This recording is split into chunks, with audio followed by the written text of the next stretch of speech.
When podcasts first started, I was among the many who sort of dismissed them.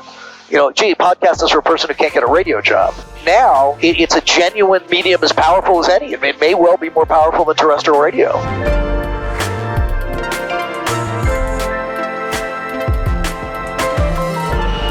What, AJ, gave you the idea to have conversations like this in an airplane? This opportunity arose because I was sitting in a conference room one day listening to a guy talk exactly about this, and he's like, just do it. It's easy. Anyone can be a marketer. And I was like, what? This is garbage. Like, you have to make it authentic. How do you make it authentic? And it was like, aha, light bulb went off. AJ, you fly airplanes. You love doing it. You absolutely love having conversations and bringing people in and talking about the redundancy and ultimately leads to the limiting factor, which is the pilot. You love making people feel more comfortable. Why don't you do that, and at the same time you can have conversations with them about like what they're doing and what's going on in their lives, because you've just brought them into this your world, right? Into my world. So because I'm doing that and I'm saying like, Sam, this is something I absolutely love to do. What is it something that you absolutely love to do that's on this level? Be on the ground, besides being on the ground. Besides kissing the ground. In the episodes that you've done, what have you learned from guests that you were surprised to learn? Here's what I was surprised. I had a friend, Ganesh. He lives in Tanzania. Okay. He's a digital nomad. He travels the world. Wow. Okay. That's a whole cool thing. That's a real thing, and yeah. I didn't know that. I didn't know anything about it. And he kept wanting to ask questions about my business, and I kept probing him on what it was like being a digital nomad, and why would you make this choice? And like, don't you like the comforts of home? And he was like, AJ, you're not understanding what's really, really out there. You sit here and fly planes, and you look at this landscape, but you're seeing 1/1,000,000th of what's out there. Right. Out there. And I was like, he's right. I want to be a digital nomad. My wife and kids wouldn't go for it, but though. The one thing that was interesting, and this just traveling from Los Angeles to Philadelphia has been my first big trip since the pandemic. Oh. I didn't realize how much I missed it. Yeah, just the rudimentary getting on the plane. Look how hard it was for you to get here. I know. It was really much harder, frankly, than this. All right. You've done it. You've released some episodes to the world. Has it worked out the way you had anticipated it would? So the answer is, I don't know yet. If it was to do it and have a really high production quality and do it for a self-fulfilling thing, then yes. Okay. If it was do it to build an audience and grow, we're still in the early stages of that. You asked on the ground, is it easy to get people to do it? Everyone sees it and says, this is a phenomenal idea. Can I be on this? I have 4 people a week at least saying, wow, I want to be on it. Okay. When I think of commissioned salespeople, what necessitates a quota path? Because I'm just making this up. Every salesman at my TV station gets 10% of whatever they sell. Yeah. I just figured that out myself. Or whatever. How hard is it to figure out? You think it's easy, but what has happened over the 30 years is that it's become more complicated. Where we're trying to really do is help demystify it. So as a seller, you're confident that your take-home is your take-home. Right. But as the station itself and the person actually paying it out, you're confident that you're paying out your team correctly. Okay. Because what happens if you get paid incorrectly? You're upset. That's a very common situation. And so we started the company for that very reason. Was we were helping all of those earners really understand what they made, but also what they could make. And so what they could make is supposed to be the incentive. The incentive is the motivation. The company is happy because you're helping with that motivation. Right. Okay. That's interesting. Talk to me about that for a second.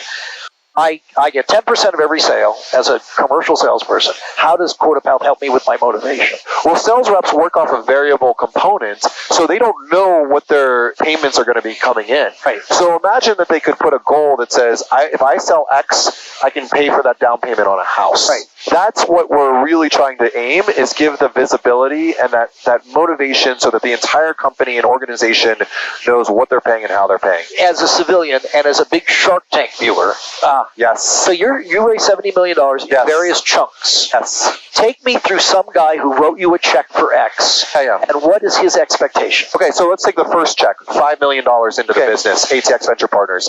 AJ, I heard your name by like 20 other people. I want to figure out how to partner with you. Don't care what the idea is. Let's do it. great, I'm a month into business. Let's go on this journey. Come dream with me. Look at that sun out there. Right. We're going to go do this. Sam, you and I, we're going to go do this. Versus the $41 million that we just raised. AJ, take me through G75 on the column on your financial plan, your gross margin and your operating handbook. How do they line up? So that journey from the pie in the sky to you're a real company and we have to do it, there's a lot in between on that spectrum. So each length along that spectrum, we find the right investor that wants to partner with us, that understands what we're doing and understands that we built the right team to go do it. Sam Rubin Enterprises likes your pitch.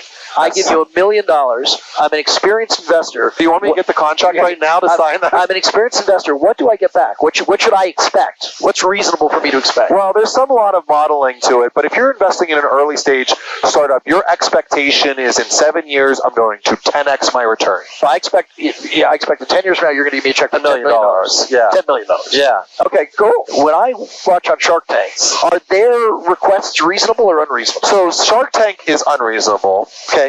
No offense, Mark Cuban. No, but I've actually heard people say that if you have a real business that you're succeeding, you should not go on Shark Tank. So I have a business that I invested in that was in Shark Tank that was the most successful business on Shark Tank called Eternova. They turn ashes to diamonds. Okay, so really cool business. Two people that worked for me at Trend Kite started the business, Adele Archer and Garrett Ozar. Phenomenal founders and entrepreneur. I wrote a first check. They went on Shark Tank. They got okay terms. What people don't realize is that the terms that you get on Shark Tank aren't always the final terms. Right. You have to do the diligence and all of that stuff. So what would be other things we would talk about on your podcast? Oh, yeah. This is your first trip that you've taken. What's your next trip that you're taking? It's funny. I have a big travel-y summer. My son and I are really involved in scouting and Boy Scouting, which I've found to be phenomenal. Completely unexpected, but a real... I was a Boy Scout. Okay, a real... my son, Eagles in a year. I did everything but the Eagle Project. Okay. And I was a Life Scout. I was OA. I did all of the things. Boy Scout, it's the biggest regret in my life, not getting my Eagle Scout. Okay. I've never said that. I've never talked about that in the world. My mom pushed me really, really hard, and I had a rebellious streak.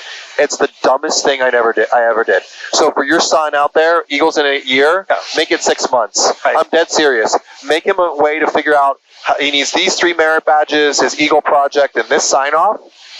Figure it out sooner, because I turned 18, and I was still frustrated. 5-6 years ago, I was writing down in my journal. That was a big regret. Oh, well, that's interesting. We talked about it as we were coming up, but now you're more comfortable, and your value prop and superpower you had over those years. You said something about personal. You make. And the other thing, I think we can all polish our own halos or toot our own horns. But one thing, people have complimented me on conversations and interviews. I think it's because I listen. And one thing that I think is very frustrating, and I see this all the time at press junkets, people come in with a list of questions. They're reading off their list. They're not even listening to the answers. They just want to get to the next question. And the best question, the active listening is incredibly important. And I think active listening and observation, usually we do our interviews in person. For the pandemic, we've done most everybody over Skype or Zoom. But what you can see when you just look at their setup, it's like, oh, there's a piano over there. Tell me about that piano. Or there's something in the room.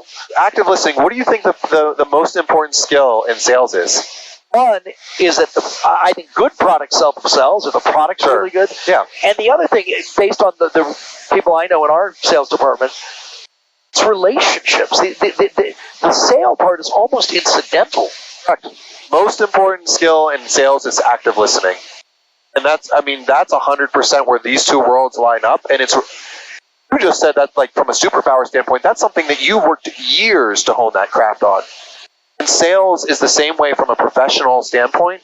You have to continue to hone that craft. Sam, this is the first of its kind. When you reached out, I was like, really? What's this gonna be like? And I can say confidently, don't tell the other episodes, this has been my favorite episode so far. I'm flattered, and my hands are not even clammy, which is really extraordinary. Yeah, well, and mine aren't either. So that's good. You're a pilot there. Okay, cool.